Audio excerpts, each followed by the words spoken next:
Yo, what up? This is Elvin once again. At ito na ako ngayon. Ganito na ako kapayat ngayon mga trops. So, ganito ako kataba dati. Ito. Yan. Saka ito pa. Ito, banda rito.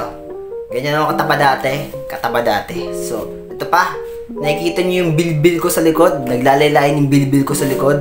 Yan, ganyan ako kataba dati. So, yung sa ano ko, sa thumbnail ko, hindi yun parang clickbait, parang in-stretch lang yung mukha para tumaba, in-stretch yung katawan, yung picture para magmukhang mataba talaga ako dati. Tapos yung iba kasi in-edit para magmukhang mapayat eh.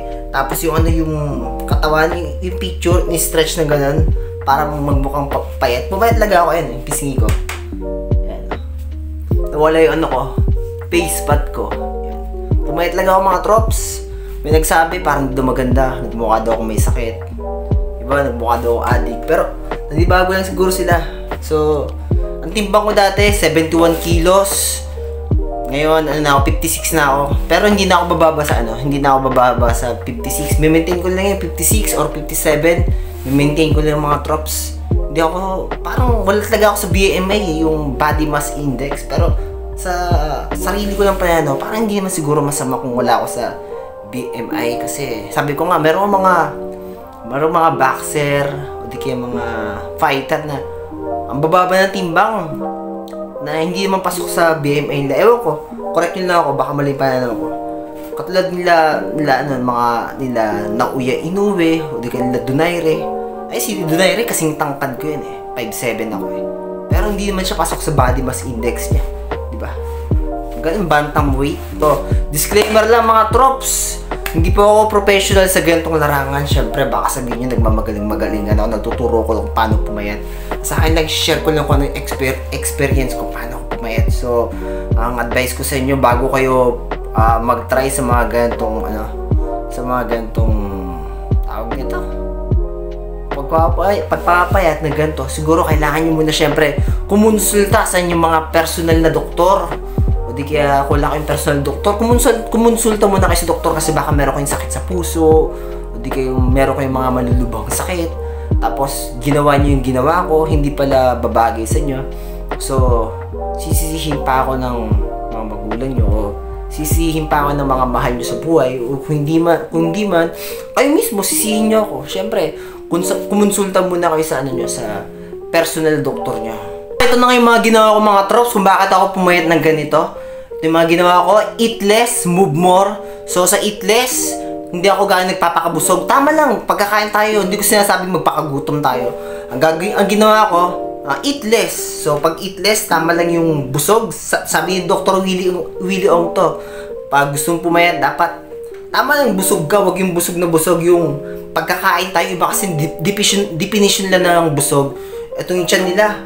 Kakain sila, parang stretch talaga yung ang tiyan nila sa pagkain, ganun. Ay, definition nila ng busog. Wag yung ganun, tama lang may laman yung tiyan mo. Ganun, kain tayo sa tamang oras.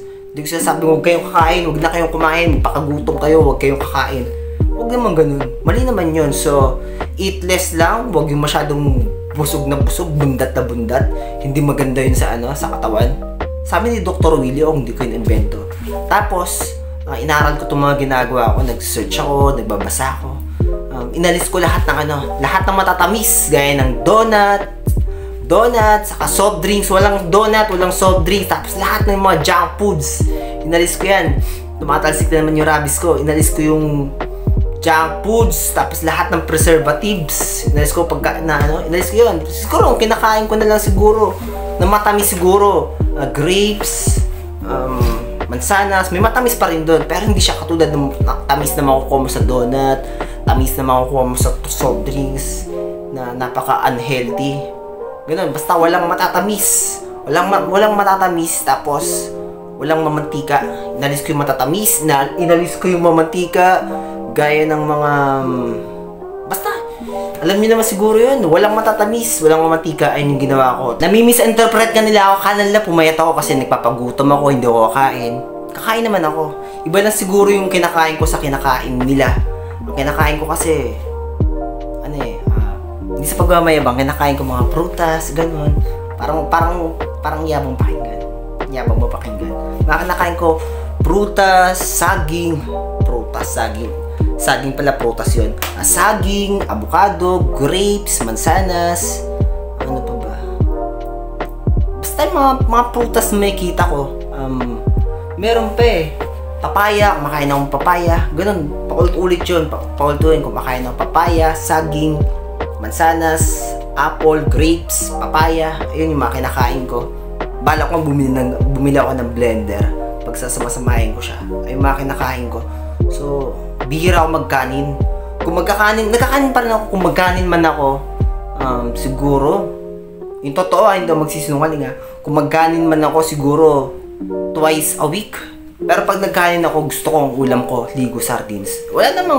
Parang wala namang tong connect sa pagpapayat ko na kailangan pag nagkanin, ligo sardines. So, favorite ko lang talaga yung ligo sardines na maanghang. Tapos sa Move More, ang ginagawa ko sa Move More, nag-ano ako mga trops, tennis. Nagte-tennis ako dati, siguro isang beses lang siguro sa 2 linggo. Ngayon, diadagdagan ko na yung paglalaro ng tennis. So syempre, kung kayo meron kayong ibang activity, katulad ng basketball, kadalasan naman pag Pilipino, nagba-basketball, o di kaya sa mga tito-tita na kahit man lang hindi kayo nakakapag-jogging, mag-walking kayo. So ako, pag di ako nakakapag-tennis, at least nakakapag-walling ako. Naglalaro ko ng tennis, tawag doon walling, tapos naaral ko ngayon, pickleball. Pickleball din kami dito sa trabaho ko. Siguro nakapag-pickleball na ako, siguro mga 4 na beses pa lang. Pero siguro pag nagkaroon ng net dito sa ng position dito ng net na mapaglalagyan, siguro makakapag-tennis, pickleball na rin ako. Tapos tamang workout, push-up, sit-ups, tapos jumping jack. Tapos nagbubuhat-buhat na rin mga trops. Kasi pangit naman yung diet ako, papayat ako, pero wala akong gumagalaw, nalalaglag yung salpag ko. Walang muscle, kahit paano, dapat merong, dati payat na payat lang yan, walang ganito, kahit paano dapat may konting forma. Yung katawan natin, may form, nice form, sabi ni Airpat. Tapos sa Move More, kung hindi man ako nakapag-tennis, hindi man ako nakapag-jogging, o hindi man ako nakapag-workout gamit yung mga dumbbell, di man akong ganun. Basta kunyari, wala akong tennis, jogging, exercise, etc. Push-up, sit-ups, jumping jack. Kung wala man ako nagawang mga ganun mga trops, ang ginagawa ko, nagpapamassage ako sa kay Airpat. Parang yabang. Pero importante yung mga trops, maganda yung sa katawan, nare-relax tayo. Maganda yung tulog natin. Maganda yung gising natin lalo na kung pagod tayo galing sa trabaho, pagod tayo sa ibang mga activities, kung ano mga activities natin ginawa mga nakarang araw, ramdam pa rin yung pagod natin, katulad yung pagtatakbo, jogging, o di ka pagtitennis, hindi ka nag-tennis, pero naramdaman mong pagod ka pa rin kaya sa trabaho, o di ka stress ka pa rin. Kasi pag stress ka, pwede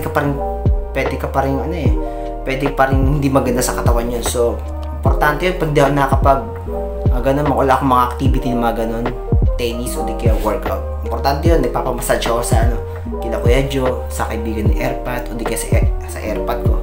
Makaka-relax siya, tapos nakakaganda ang tulog.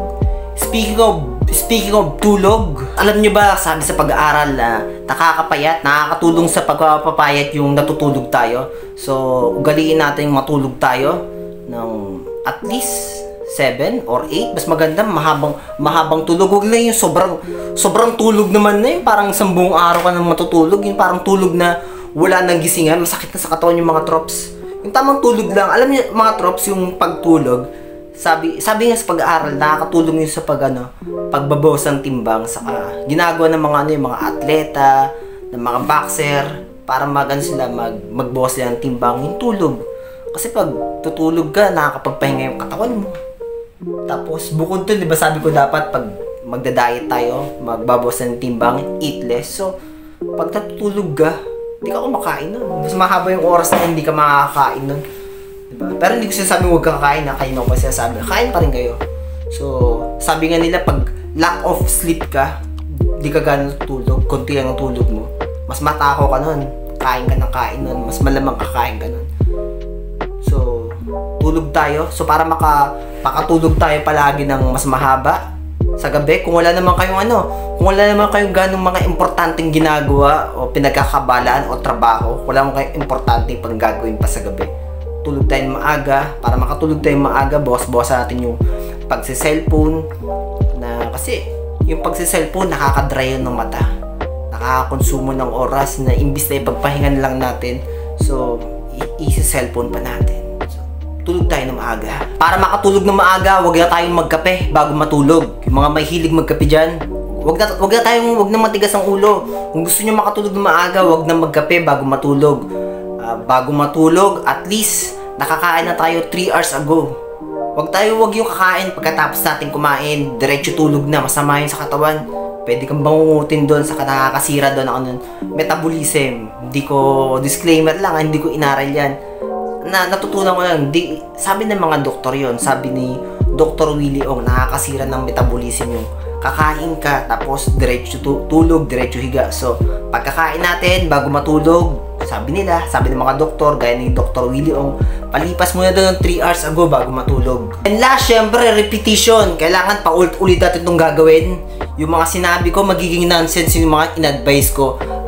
Eat less, move more, exercise, o di kaya kung anumang workout nyo, jumping jack, sit-ups, basketball, magpamassage, matulog ng maaga, wag magpupuyat, eat less, kung ano-ano pa man, move more, paulit-ulit lang ang sinasabi ko.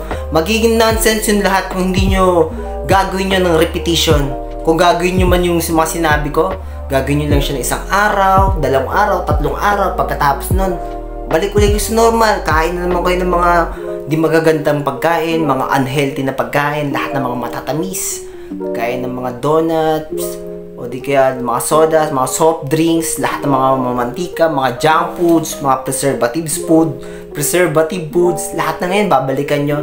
Magiging nonsense yung mga sinabi ko. Syempre, hindi man pwedeng makukuha nyo kaagad yung pagpapapayat siguro ng 2 days, 3 days. Sabi nga nila, di ba? Successful is long-term process eh. Kailangan pagtrabahuan mo, paghirapan mo yan, syempre. Hindi pwedeng one click lang. Dapat paulit-ulit mo siyang gagawin, mga trops. Paulit-ulit mo siyang gagawin. Consistency is the key. Yun lang, kita-kits sa mata.